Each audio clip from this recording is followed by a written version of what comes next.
पवन सिंह उपेंद्र कुशवाहा की बैठक हुई है। पवन सिंह के साथ विनोद तावड़े भी बैठक में मौजूद रहे। पवन सिंह पर विनोद तावड़े का बयान सामने आ चुका है। चुनाव में बीजेपी के लिए काम करेंगे पवन सिंह। विनोद तावड़े की तरफ से यह बड़ा बयान दिया गया है कि इस चुनाव में पवन सिंह बीजेपी के लिए काम करेंगे। बिहार विधानसभा चुनाव को लेकर यह एक बड़ा अपडेट है। इस चुनाव में बीजेपी के लिए पवन सिंह काम करने जा रहे हैं। विनोद तावड़े की तरफ से ये बयान दिया गया है। ये जानकारी साझा की गई है। उपेंद्र कुशवाहा और पवन सिंह की मुलाकात हुई है। पवन सिंह के साथ विनोद तावड़े यहां पर मौजूद रहते हैं इस बैठक के दौरान, इस मुलाकात के दौरान।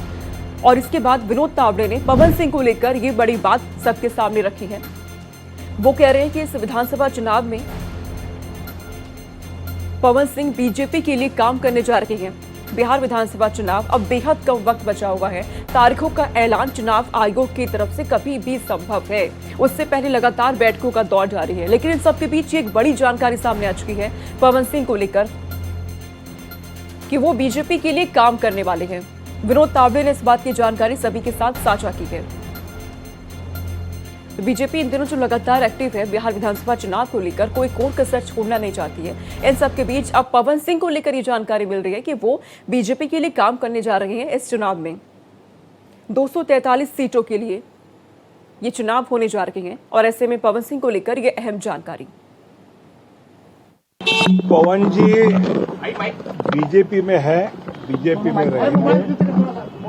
आदरणीय उपेंद्र कुशवाहा जी ने उनको शुभकामनाएं, आशीर्वाद दिया है और आने वाले चुनाव में एनडीए के लिए पवन जी सक्रियता से काम करेंगे बीजेपी के कार्यकर्ता के नाते।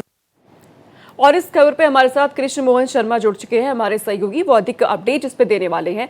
कृष्ण मोहन जी, क्योंकि पवन सिंह की जब हम बात कर रहे हैं तो उससे पहले भी वो चुनावी मैदान में उतरे हैं और अब जानकारी मिल रही है कि वो बीजेपी के लिए काम करने जा रहे हैं। ये बीजेपी के लिए इसको कैसे देखा जाए, क्या मायने?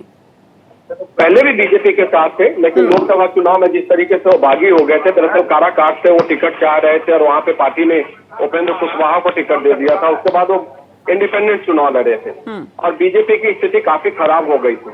लेकिन जब आप वो फिर से पार्टी में आ गए तो जाहिर सी बात है कि उस इलाके की करीब जो 10-12 सीट है, जो राजपूतों का एक वोट बैंक है, वहां पे उनका एक अच्छा असर रहेगा और भारतीय जनता पार्टी और एनडीए घटक को उसका फायदा होगा। जी, तो यहाँ पे एक बड़ा फायदा बीजेपी को होने जा रहा है। इसके अलावा हम देखें तो इन दिनों कृष्ण मोहन, क्योंकि बहुत ज्यादा तैयारी बीजेपी बिहार विधानसभा चुनाव को लेकर कर रही है। गृह मंत्री अमित शाह लगातार वो खुद बिहार दौरे पे रहते हैं। मुलाकात वो तमाम नेताओं से, कार्यकर्ताओं से कर रही हैं। ऐसे में बीजेपी एक बड़ी रणनीति पर काम कर रही है। 243 सीटों पर कोई कोर कसर बीजेपी छोड़ना नहीं चाहती है। जाहिर सी बात है, क्योंकि बिहार एक बड़ा प्रदेश है जहाँ पे 42 सीटें लोकसभा की हैं। तो ऐसे में कोई भी व्यक्ति चाहेगा कि वहां पे उनकी पार्टी नीचे चुनाव जीते, विधानसभा जीते, क्योंकि लोकसभा का रास्ता वहीं से प्रशस्त होता है। तो एक एक रणनीति बनाई जा रही है, एक एक सीट की रणनीति बनाई जा रही है। कोशिश ये की जा रही है कि 160 सीटों का लक्ष्य रखा गया है, उसको पूरा किया जाए।